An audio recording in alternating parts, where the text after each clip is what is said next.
Halo semuanya dan selamat datang kembali di channel kami. Ada seorang pria yang sedang berada di dalam mobil. Dia tampaknya sedang stres. Dia melepas cincin kawinnya dan membuangnya. Kemudian menyalakan korek, lalu keluar dari mobilnya sambil membawa palu dan tabung bensin. Dia mendatangi sebuah rumah dan memukuli pintunya dengan palu.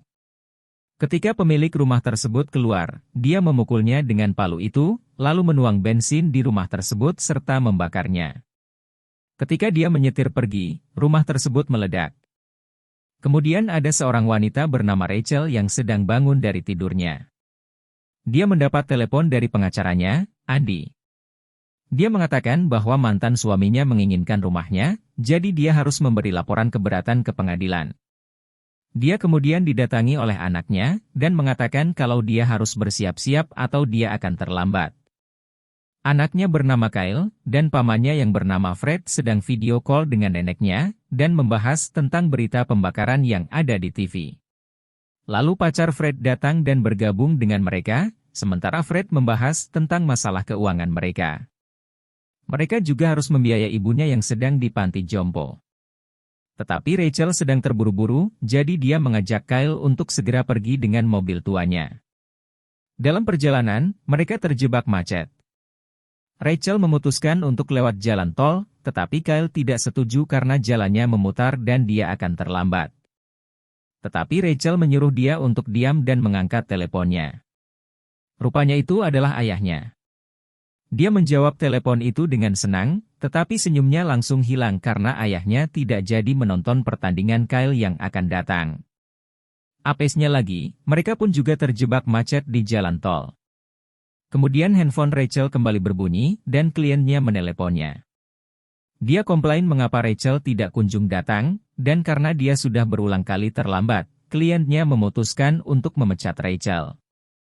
Kyle mencoba menghiburnya, dan menyarankan untuk turun di exit tol terdekat. Jadi dia pun mengikuti saran Kyle. Ketika tiba di lampu merah, dia berhenti di belakang sebuah pick-up berwarna abu-abu. Ketika lampu hijau menyala, mobil itu tidak segera berjalan, dan Rachel menjadi emosi serta menekan klaksonnya.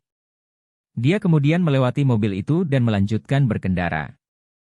Tetapi lagi-lagi Rachel terjebak macet, dan mobil pick-up tersebut sekarang berada di sebelahnya.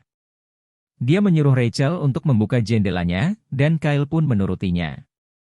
Mereka pun terlibat argumen yang cukup panas, sebelum akhirnya pria tersebut mengalah dan meminta maaf. Dia berharap Rachel pun meminta maaf juga, tetapi Rachel tidak mau dan semakin memarahinya. Pria tersebut menjadi emosi, dan berkata kalau Rachel akan segera mengalami hari terburuk di dalam hidupnya. Kyle menjadi takut jadi dia meminta Rachel untuk segera pergi. Tetapi pria tersebut berhasil menyusulnya dan memotong jalannya beberapa kali. Rachel akhirnya mengambil jalan lain, dan akhirnya tiba di sekolah meskipun Kyle sudah sangat terlambat. Dia kemudian menelepon Andy dan meminta untuk menemuinya dalam 20 menit. Di tengah perjalanan, Rachel berhenti untuk mengisi tangki bensin. Dia memasukkan selangnya ke mobilnya, dan pergi ke minimarket. Ketika dia pergi ke kasir, dia melihat mobil pick-up tersebut dari kamera. Dia kemudian menjadi takut, dan berkata kepada kasir dan pria di dekatnya bahwa mobil tersebut telah mengikuti dia sejak tadi pagi. Jadi pria tersebut memutuskan untuk membantu Rachel. Dia menemani Rachel hingga selesai mengisi tangki mobilnya, dan menyuruh Rachel pergi. Dia pun juga berkata kepada pria tersebut untuk tidak mengikuti Rachel lagi. Tetapi pria tersebut tidak peduli, dan bahkan malah menabrak orang itu. Dia juga menjadi tertabrak mobil lain, tetapi pria itu tidak mau berhenti untuk membantunya. Rachel menjadi semakin takut, dan dia menerobos lampu merah untuk kabur dari pria itu. Tetapi dia lagi-lagi terjebak macet dengan mobil pick-up tersebut tepat di belakangnya. Mobil itu menabrak Rachel berkali-kali, tetapi tidak ada mobil lain yang peduli. Dia pun segera mencari handphone untuk meminta bantuan, tetapi tidak bisa menemukan di mana handphonenya.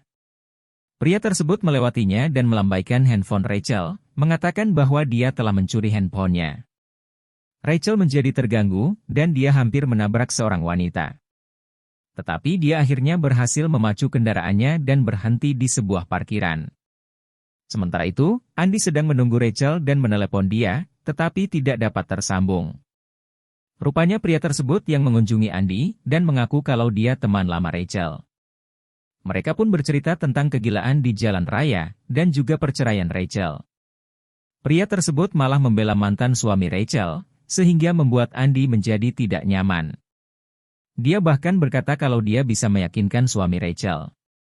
Jadi Andy menelepon suami Rachel dari handphonenya sendiri. Di tempat parkir, Rachel sedang mencari tabletnya, tiba-tiba dia mendengar suara telepon. Dia mengangkat telepon tersebut, dan pria itu berkata kalau dia sedang bersama dengan Andy. Pria itu pun memberikan handphonenya kepada Andy, tetapi ketika Rachel hendak bercerita lebih lanjut, pria itu meminta kembali handphonenya. Tetapi pria itu memukul Andy dengan gelas sehingga hidungnya patah. Keributan itu mengundang perhatian orang, tetapi tidak ada yang membantunya ketika pria tersebut memukulkan kepala Andy ke meja. Dia kemudian bertanya kepada Rachel apakah Andy hanya seorang pengacara atau selingkuhannya. Andy mencoba menutup teleponnya, tetapi pria itu menusuk leher Andy dengan pecahan gelas dan membunuhnya. Rachel meminta maaf dan memohon kepada pria tersebut untuk menghentikan aksinya, tetapi dia mengira Rachel tidak tulus dan menutupnya. Kemudian pria tersebut menelepon Rachel kembali dan membacakan semua pesan yang masuk, termasuk pesan dari anaknya di sekolah.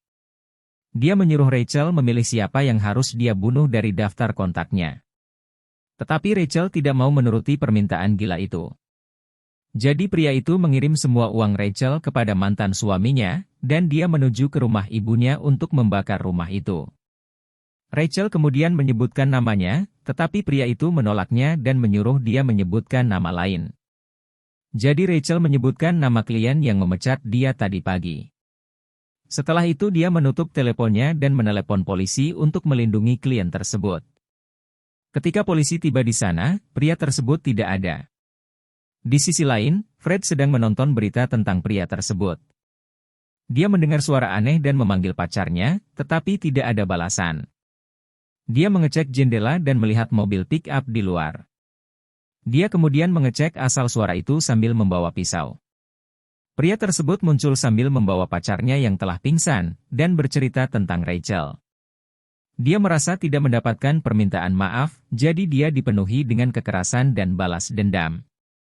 Jadi dia melempar tubuh pacarnya ke pisau yang dibawa Fred, kemudian mengirim foto selfie dia bersama dengan Fred.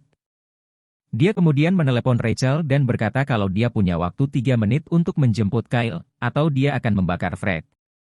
Dia menyuruh Fred menulis surat yang menyalahkan Rachel atas kematian pacarnya, serta sifat kakaknya yang egois sambil menyirami Fred dengan bensin. Sementara itu, Rachel berhasil menjemput Kyle, dan dia menyuruh Kyle berbicara di telepon sebagai bukti. Dia menyuruh Fred membacakan tulisannya, dan berkata kalau Rachel bertanggung jawab atas apa yang terjadi. Mendadak seorang polisi muncul di rumah itu, dan pria tersebut bersembunyi di belakang Fred. Dia membakar Fred serta melemparnya ke polisi, tetapi polisi berhasil menembak dia sebelum dia kabur. Rachel mendengar semua kejadian tersebut lewat telepon, dan dia tidak kuat lagi. Kyle berusaha menguatkan dia supaya tetap tegar, dan di waktu itu telepon tersebut berbunyi kembali. Dia berkata kalau Fred telah mati, dan mengancam Rachel. Tetapi Rachel sudah muak, dan dia mengancam pria tersebut balik serta membanting teleponnya. Lalu Rachel dan Kyle berkendara menuju ke kantor polisi. Tetapi Kyle berpikir kalau pria tersebut mungkin memasang pelacak di tablet Rachel. Kyle mencari tablet tersebut dan menemukan pelacaknya. Dia hendak membuang pelacak itu, tetapi Rachel mendapatkan ide untuk melacak pria tersebut balik. Rupanya pria tersebut tepat berada di depan mereka dengan mobil curian tetangga. Di depan mereka ada mobil polisi, jadi Rachel membalap pria tersebut untuk memberitahu kepada polisi tersebut. Kyle mencoba mendapatkan perhatian polisi itu, tetapi pria tersebut menyadari apa yang Kyle lakukan, jadi dia menabrak mobil polisi itu dengan keras. Sehingga terjadilah tabrakan beruntun yang parah. Rachel berhasil kabur, tetapi pria itu tetap mengejarnya. Kyle mencoba menelepon polisi lewat tablet, tetapi polisi berkata mereka tidak bisa melakukan apa-apa. Jadi Rachel berpikir untuk menjebak pria itu ke rumah ibunya. Jadi dia mengebut untuk menghindari pria tersebut. Tetapi dia tetap mengejar Rachel, sambil mengakibatkan tabrakan dengan mobil lain. Ketika dia tiba di perumahan ibunya, Rachel berhasil mengecoh pria itu untuk sementara, dan menyuruh Kyle untuk segera bersembunyi. Dia mengaktifkan tombol emergensi di alarm, mengambil senter serta bersembunyi di loteng. Sementara itu, pria tersebut akhirnya berhasil melacak mobil mereka. Tetapi Rachel kemudian menabrak mobil pria tersebut dengan mobil lain sehingga terguling. Rachel keluar dengan tongkat golf dan mereka berkelahi, tetapi Rachel kalah telak. Dia berkata kalau Rachel tidak akan melupakan hari ini, dan membuat dia merasa tidak berdaya ketika dia mendapatkan anaknya. Lalu dia memukul Rachel hingga pingsan. Kemudian dia masuk ke rumah dan memanggil Kyle, sambil menyamar sebagai polisi. Rachel berhasil bangun dan menyuruh Kyle diam, tetapi pria tersebut menemukan mereka dan menarik Rachel. Pria tersebut tetap memfokuskan serangannya untuk melukai Kyle, dan Rachel berhasil memukulinya, tetapi pria tersebut tetap kuat. Dia memukul Rachel, kemudian mencekik Kyle hingga hampir mati. Tetapi Rachel menemukan gunting di dekatnya dan menusukkan gunting itu ke mata pria tersebut. Akhirnya pria tersebut mati. Polisi pun datang ke tempat mereka, dan mengatakan bahwa Fred masih hidup. Jadi mereka bergegas menuju ke rumah sakit. Di perjalanan, Rachel dipotong oleh mobil lain, tetapi dia menahan dirinya untuk tidak membunyikan klaksonnya, mengingat apa yang terjadi hari ini.